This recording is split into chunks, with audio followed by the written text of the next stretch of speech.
이 시간 미래를 향한 신실한 약속 벌써 8번째입니다.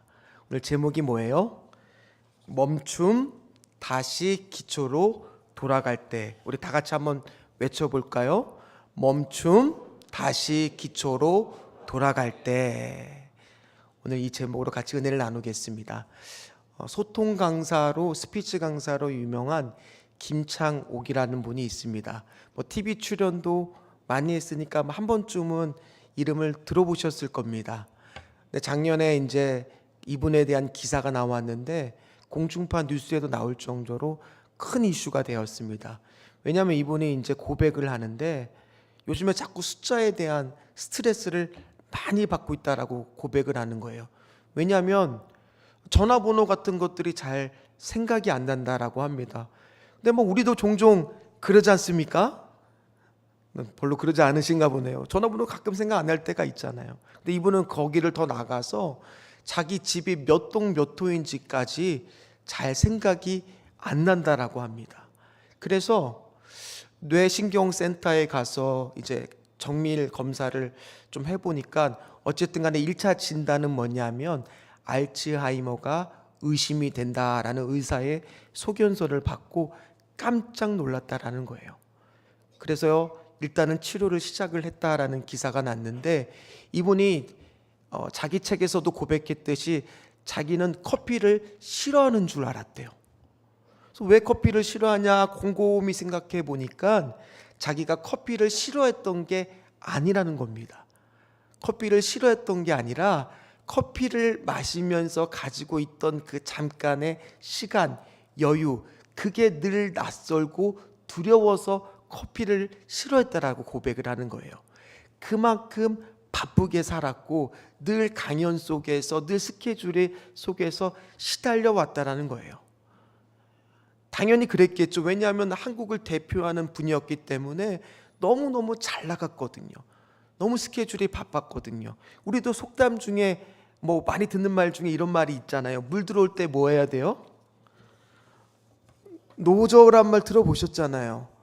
인생에 있어서 지금 물 들어올 때면은 다 어떤 마음이냐? 노를 빨리 저어서 뭐라도 하나 더 하고 싶은 마음이 듭니다. 운전을 할 때도 마찬가지입니다. 계속 파란불이 켜지면 그날 어때요? 달릴 때. 오늘 기분이 되게 운전할 때 좋거든요. 파란불이 계속 되는데 어느 날이었습니다. 너무 신호를 제가 전주와서 운전하는데 잘 받는 거예요. 너무 기분 좋아서 가고 있는데 저기만 딱 사거리만 건너면 목적지인데 노란불이에요. 그럼 제가 어땠을까요? 네, 그냥 지나갔어요. 근데 제가 평상시에 운전 습관은 보시다시피 충청도 사람이라 안 그렇거든요. 노란불에 잘 멈추는데 그날따라 계속 파란불이 오니까 저도 모르게 노란불도 그냥 가버렸어요. 그랬더니 옆에 우리 아들이 타고 있었는데 우리 아들은요 딱 한마디 하더라고요. 아빠 왜 노란불인데 안 멈춰? 할 말이 없더라고요. 우리 인생이 그렇습니다. 인생에서 계속 파란불이 들어오면 나도 모르게 멈추고 싶은 생각이 잘 안 들어요. 계속 물 들어올 때 노를 저어야죠. 지금 일이 잘 풀리고 있을 때 물질이 들어올 때 더 벌어야죠. 더 잘 나갈 때 더 승진하고 앞으로 나가야죠. 그런 마음 드는 거는 저와 여러분들이 다 똑같지 않겠습니까? 오늘 이스라엘 백성도요 어떤 일이 있었느냐 계속 인생의 여정에 있어서 파란불이 들어오고 있습니다. 정탐꾼을 보냈습니다. 여리고성을 정탐하고 왔더니만 보고가 뭐냐, 여리고성에 있는 백성들이 지금 이스라엘 민족이 오는 것을 두려워하고 있다라고 합니다. 홍해 사건도 잘 알고 있고 그리고 아모리의 두 왕을 멸절한 이야기도 알고 있어서 두려워 떨고 있다라고 합니다. 그것뿐이 아니었습니다. 이제 요단강을 건너야 되는데 요단강이 그때 우기라고 했죠. 강이 범람하고 강이 깊어서 이걸 건너려면은 배가 없어서는 도저히 건널 수 없었기 때문에 상당한 시간이 요단강을 건너는데도 걸릴 거라고 가나안 민족들은 예상하고 생각했습니다. 그런데 어떤 일이 일어났어요? 요단강 물이 갈라지면서 마른 땅이 되고 벽이 쳐지면서 그 요단강을 그 몇 시간 만에 그만 건너버린 겁니다. 이 이야기가 발빠르게 가나안 족속들한테 다 전해지게 됩니다. 오늘 그게 1절입니다. 우리 1절 말씀 같이 읽도록 하겠습니다. 요단 서쪽에 아모리 사람의 모든 왕들과 해변의 가나안 사람의 모든 왕들이 여호와께서 요단물을 이스라엘 자손들 앞에서 말리시고 우리를 건너게 하셨음을 듣고 마음이 녹았고 이스라엘 자손들 때문에 정신을 잃었더라. 간답이 서늘한 거죠. 이게 다른 버전의 성경을 보면요, 넋을 잃었다, 용기를 잃고 말았다, 이렇게도 해석이 되더라고요. 그러니까 지금 뭡니까? 계속 파란불이 들어오고 있는 거예요. 이제는 조금 희생이 치르려도 이 기세를 몰아서 바로 그냥 여리고서 눈앞에 있잖아요. 점령해도 어떻게 보면 금방 점령해 보일 것만 같았습니다. 당연히 물 들어오니까 노를 저어야죠. 지금 그 반대로 가나안 민족은 기세가 꺾였습니다. 위축이 되어 있습니다. 당연히 기세가 높은 쪽에서는 빨리 전쟁을 치르는 게 유리합니다. 그런데 오늘 갑자기 뜻밖의 명령을 여호수아를 통해서 하나님은 말씀하십니다. 그게 2절입니다. 2절 말씀 같이 읽도록 하겠습니다. 그때 여호와께서 여호수아에게 이르시되 너는 부싯돌로 칼을 만들어 이스라엘 자손들에게 다시 할례를 행하라 하시매. 아멘. 할례라는 것은요, 남자의 생식기의 표피를 벗기는 일이고 잘라내는 일입니다. 뭐 요즘으로 따지면 굳이 비유를 하자면 포경수술과 비슷합니다. 뭐 저도 중학교 때 어머니가 돈가스를 사주신다고 하시면서 데려가셨던 기억이 납니다. 속았죠. 수술하시는 분이 저랑 본관이 같다고 하면서 수술을 하시는데, 아시는 분들은 아실 겁니다. 수술하고 나서 회복되는데도 한 일주일 정도 걸립니다. 그동안은 옷만 스쳐도 막 얼마나 아픈지 몰라요. 누가 건들까봐 얼마나 조심하는지 모릅니다.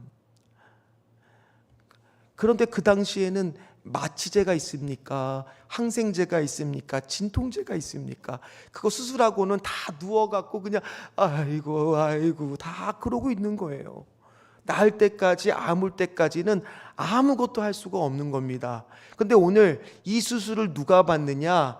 이 수술을 그동안 40년 동안 광야에서는 해보지를 않았어요. 출애굽한 1세대는요 여호수아, 갈렙 이 노인들 빼놓고는요 다 지금 광야에서 죽었기 때문에 이 수술을 지금 받는 것들은요 다음 세대들입니다. 전투 인력들입니다.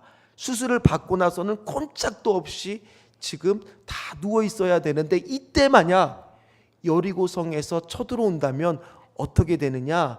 당시에 여리고성은 이제 한 3,000명 정도가 살 수 있는 중소 규모의 작은 도시였습니다.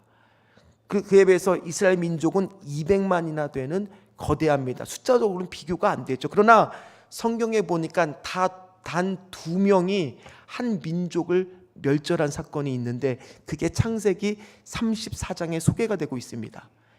야곱의 딸 중에서요 디나가 있었습니다. 디나라는 딸이 있었는데 그만 히위 족속의 함몰의 아들 세겜에 의해서 욕을 당해요. 그러니까 집안에서 야곱의 형제들이 얼마나 복수심에 불타오르겠습니다.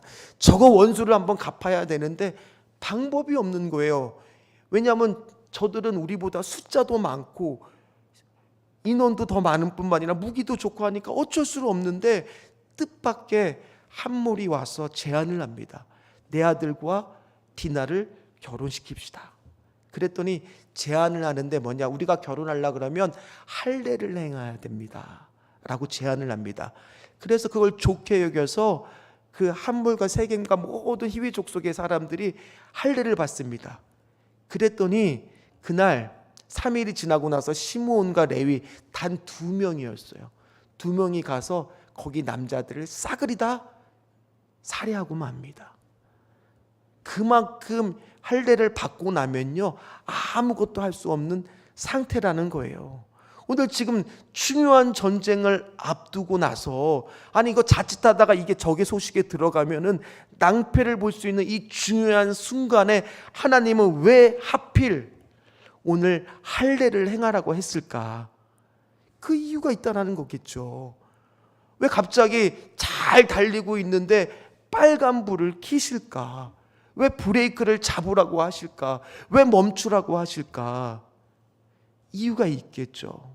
먼저 할례가 주는 의미가 뭐냐? 창세기 17장에 보면 아브라함과 하나님이 언약을 맺는데 하나님의 언약을 맺는 징표로 뭐를 행하라고 합니까? 할례를 행하라고 하세요. 그러니까 이 할례는 뭐예요? 하나님의 백성임을 나타내는 징표라는 거예요. 언약의 백성임을 나타내는 징표라는 거예요. 그 징표를 지금 멈춰뒀던 것을 다시 하라고 합니다. 거기에는 의미가 있습니다. 오늘 그 의미가 나온 것이 9절 말씀입니다. 우리 9절 말씀을 다시 읽도록 하겠습니다. 여호와께서 여호수아에게 이르시되 내가 오늘 애굽의 수치를 너희에게서 떠나가게 하였다 하셨으므로 그곳 이름을 오늘까지 길갈이라 하느니라. 아멘. 오늘 이 할례를 통해서 하나님이 원하시는 것은 뭐냐? 첫 번째입니다. 첫 번째 우리 같이 하도록 하겠습니다. 새 출발을 하라입니다. 뭐라고요? 새 출발을 하라는 겁니다. 오늘 여러분들이 읽었던 구절의 길갈의 뜻이 밑에 각주에 보면 뭐라고 나오느냐 하면 굴러가다라는 뜻이 길갈의 의미라고 나올 겁니다. 그 얘기는 바로 뭐냐면 애굽의 수치를 지금 굴러가듯 지나가라는 얘기입니다. 그럼 애굽의 수치가 뭐겠습니까? 어떤 성경학자들은 애굽에서 400년 동안 종살이를 하라고 했던 것을 애굽의 수치라고도 합니다. 그러나 또 다른 성경학자들은 저는 후자 쪽을 지지하는데 바로 뭐냐면 그들이 떠나올 때 애굽 사람들한테 있는 금부치도 가지고 나왔습니다. 그리고 애굽 사람들은 큰 슬픔을 당했죠. 장자를 잃었습니다. 그래 그들이 가는데 뒤통수에 당연히 뭐라고 이야기를 했겠어요? 심리도 못 가서 뭐 나라고 이야기했겠어요? 발병 나라고 이야기했겠죠. 잘 되라고 이야기했겠습니까? 그런데 이스라엘 백성들이 40년 동안 집도 없어요, 땅도 없어요. 그러면서 애굽에서는 이 이야기를 들을 때마다 마음이 어땠을까요? 흐뭇했겠죠. 거봐라, 우리를 떠났더니만 잘 되는가 싶더니만 40년 동안 집도 없고 땅도 없고 거봐라 꼴 좋다 했겠죠. 그게 애굽의 수치입니다. 그런데 오늘 그거로부터 길갈을 통해서 하나님은 어떻게 하신다고요? 지나가게 하신다라는 거예요. 굴러가게 하신다라는 거예요. 잊게 하신다라는 거예요. 새 출발을 하라는 겁니다. 근데 여기 안에서도요, 과거에 여러분들이 신앙을 하면서 받았던 상처들도 있을 수 있습니다. 수치들도 있을 수 있습니다. 부끄러웠던 과거, 남들한테 차마 얘기하지 못고 잊고 싶었던 일들도 있을 수 있습니다. 오늘 하나님은요, 그 수치를 다시 한번 할례를 통해서 새 출발함으로 인해서 요단강을 건너고 나서 약속의 땅을 들어가는 그 시점에서 할례를 행함으로 다시 시작하라는 거예요. 다시 새 출발하라는 겁니다. 오늘 이것이 어떤 의미가 있습니까? 하나님은요, 특징이 뭐냐? 과거를 잘 묻지 않으세요. 요한복음 21장에 여러분 베드로를 기억하십니까? 아니 십자가에서 그렇게 3번 부인하고 나서 낙심하여 고향으로 돌아가 어부를 하고 있는데 그때 예수님이 나타나십니다. 아니 저 같으면 예수님이었으면 이랬을 것 같아요. 야, 너 어떻게 너무한 거 아니냐? 어떻게 너 나를 모른다라고 할 수 있어? 그렇게 큰 소리 뻥뻥 치더니만 너 어쩌고 그럴 수가 있어? 야, 엎드려 뻗쳐. 그랬을 것 같아요. 근데 예수님이 하신 말씀이 뭐였어요? 배고프지? 밥 먹자. 그리고 나서 너 나 사랑하냐? 그러셨잖아요. 누가복음 15장에 탕자는 어떻습니까? 아버지한테 재산을 다 잃고 돌아왔을 때 역시 저 같으면 야 그게 얼만데 그러지 않았겠습니까? 이놈의 자식이 내가 너 알아봤다 너 내가 줄 때부터 어이구 그랬을 텐데 묻지 않으세요. 묻지 않고 뭐 합니까? 옷을 입히고 다시 갈아입히고 가락지를 끼워주고 신발을 입히고 잔치를 벌이지 않습니까? 하나님은 어떤 하나님이에요?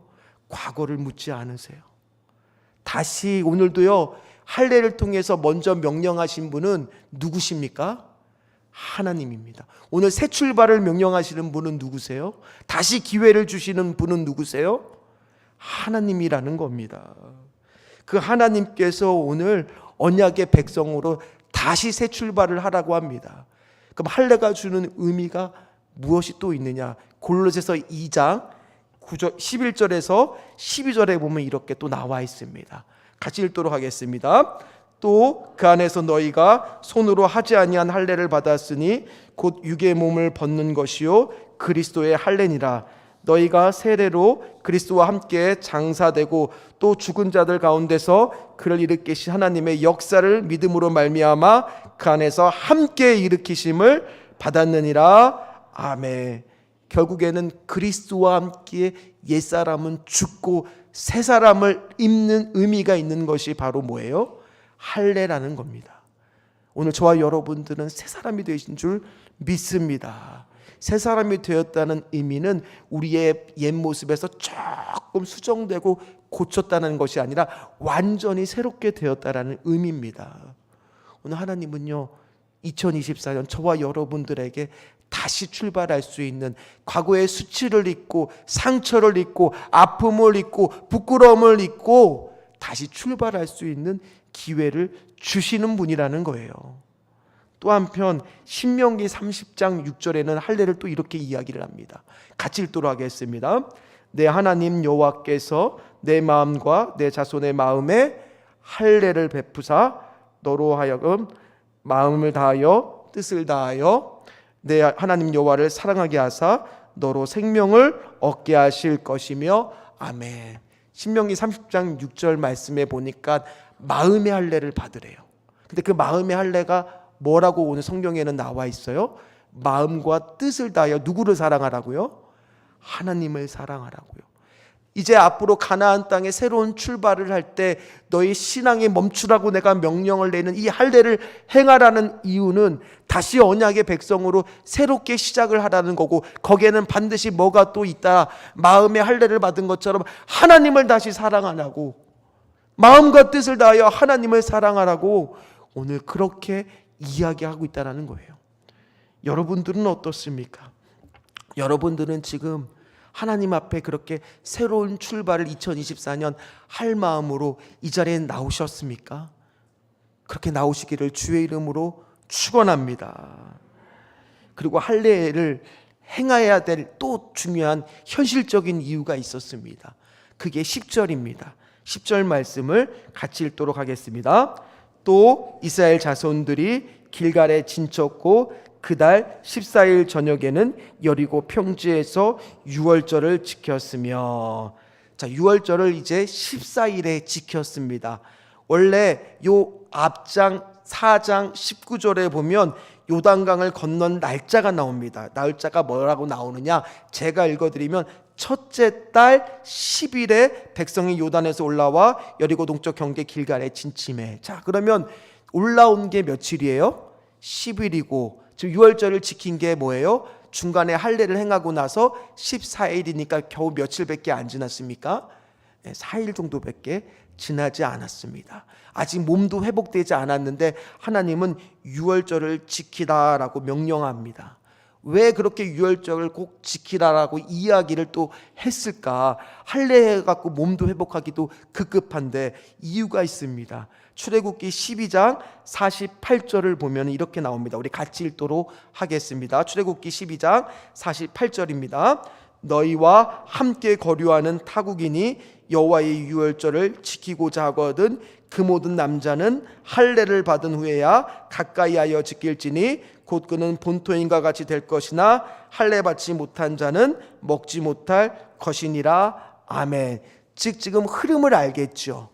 할례를 받고 새 출발을 해야 되는 이유는 그 다음에 단계가 뭐예요? 할례를 받아야만 뭐를 할 수 있어요? 유월절의 절기를 지킬 수가 있다라는 거예요. 할례를 받지 않으면 유월절을 지킬 수가 없습니다. 따라서 할례를 받게끔 꼭 먼저 선행해서 시킨 겁니다. 왜요? 유월절을 지켜야 하니까요. 그럼 유월절을 지키는 것도 분명히 어떤 의미가 있다라는 거잖아요. 유월절의 의미, 가장 여러분들 중요한 첫 번째 시작이 어떻게 됐습니까? 애굽에서 10가지 재앙이 내려졌을 때 10번째 재앙, 장자가 죽는 재앙이 내려진다고 했을 때 이스라엘 민족들은요, 어린 양의 피로 문설주를 바르고 나면 거기는 어떻게 됩니까? 패스오버, 영어로 패스오버, 지나가게 됩니다. 하나님의 은혜로 그 죽음으로부터 구원을 받게 됩니다. 그리고 나서 그 사건 이후로 유월절을 지키는 그 모태가 됐던 사건을 계기로 해서 10번째 재앙을 계기로 해서 이스라엘 민족들은 뭐 할 수가 있었느냐? 출애굽이라고 하는 현실적인 응답을 받을 수가 있었습니다. 근데 성경에서는요, 곳곳에서 유월절 드렸던 굵직굵직한 사건들이 나옵니다. 먼저 열왕기하 23장에 보면요, 영적으로 많이 힘들고 어려웠을 때 남유다에 누가 나타나느냐? 요시야 왕이 나타납니다. 근데 요시야 왕이 유월절을 회복하고 지키게 됩니다. 그랬더니 어떤 일이 일어나요? 요시야 왕 때 남쪽 유다의 마지막에 영적 부흥이 일어납니다. 또 에스라 6장에 보면요, 다시 무너졌던 포로된 자들이 돌아와서 성전을 회복하고 짓습니다. 그리고 나서 성전에 봉헌식을 할 때 그리고 드렸던 것이 바로 뭐냐? 유월절입니다. 유월절을 드리고 나서는요, 또 역시 마찬가지로 하나님이 큰 은혜와 축복을 주신다라는 거예요. 그렇다는 얘기는 흐름이 지금 어떻게 됩니까? 하나님이 할례를 통해서 새로운 출발을 하라고 하시고, 그리고 유월절을 지킬 수 있게 해주시고, 유월절 후에는 세 번째가 뭐냐? 같이 읽도록 하겠습니다. 세 번째입니다. 앞으로, 자, 세 번째입니다. 앞으로 큰 영적 은혜와 축복이 있다라는 얘기예요.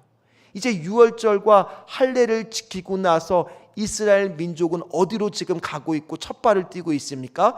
젖과 꿀이 흐르는 약속된 가나안 땅.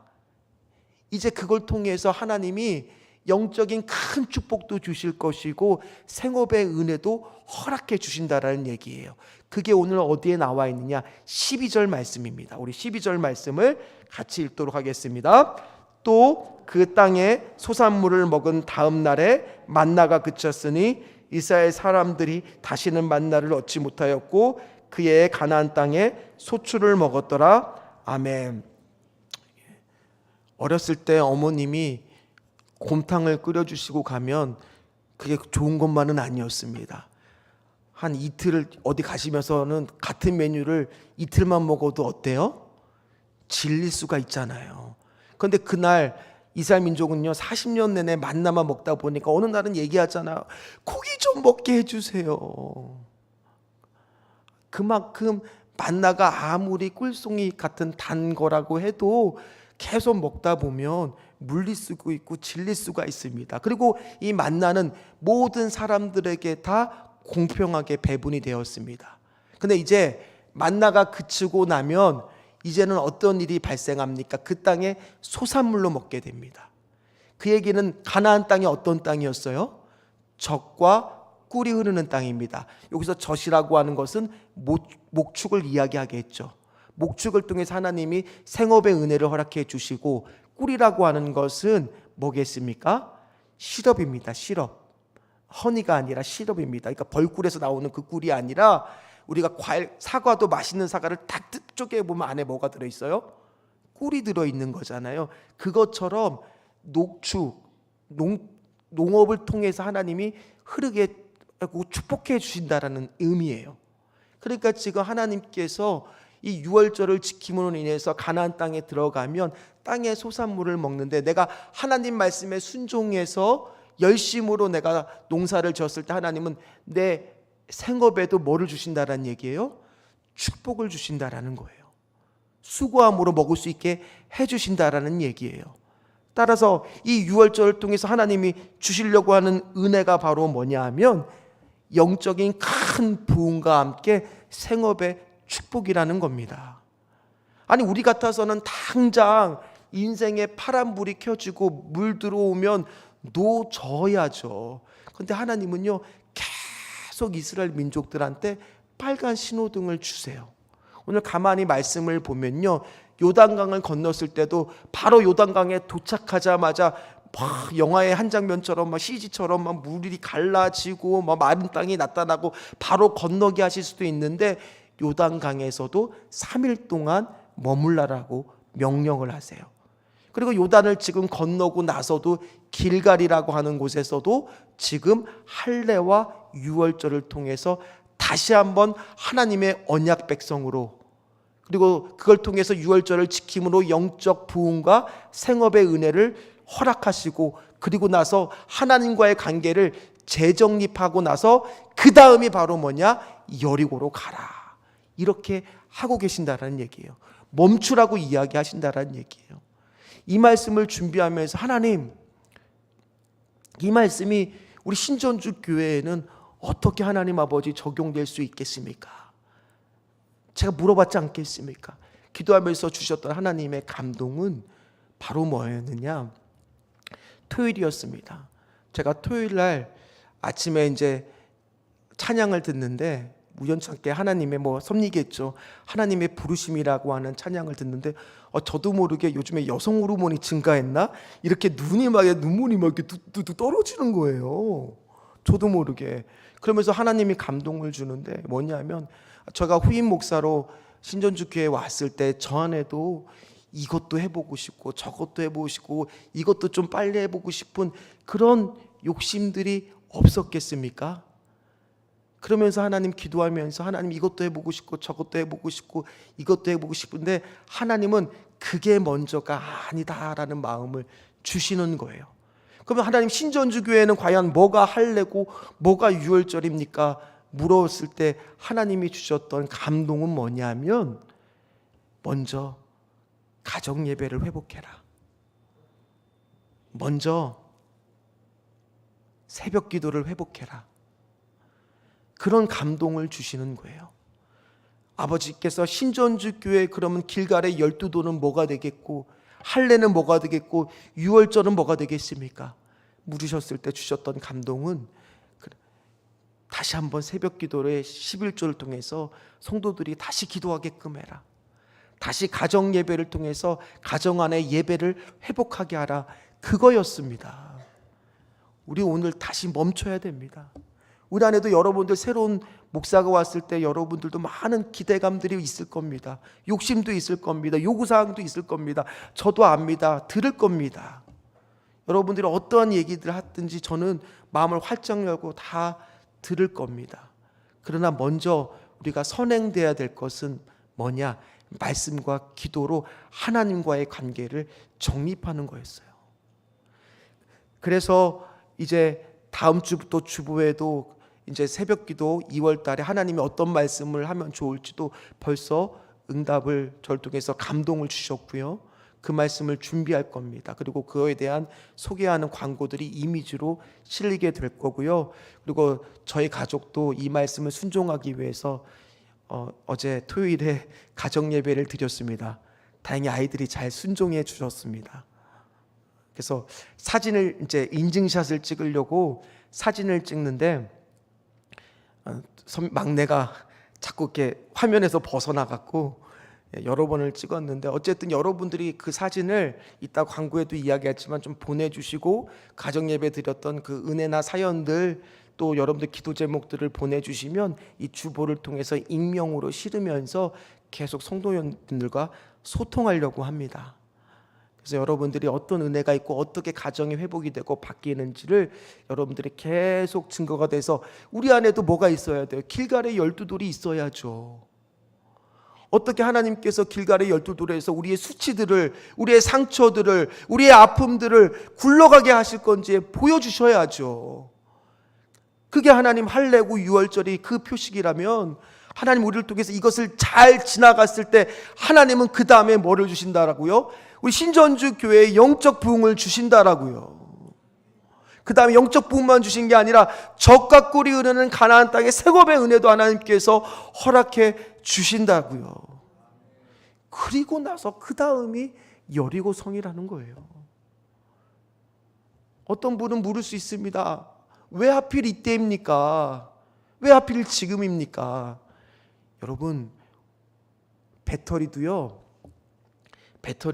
충전할 때 0%대 충전하면 그 수명이 빨리 닿는다고 합니다. 다 우리가 방전해서 다시 한번 해보려고 하면 그때는 할 수가 없어요. 지금은 우리가 오히려 배터리도 오래 쓰려면 30-40% 남았을 때 그때 충전해야 오래 쓴다라고 합니다. 아직 우리가 힘이 있을 때, 아직 우리가 은혜를 잊지 않을 때 지금 다시 시작을 해야 된다라는 거예요. 오늘 여러분들 가정 안에도요, 길갈의 열둘들이 다 세워지기를 주의 이름으로 축원합니다. 그래서 2월 1일과 2일 다시 한번 새벽 기도를 통해서 자녀를 살리는 기도가 주제예요.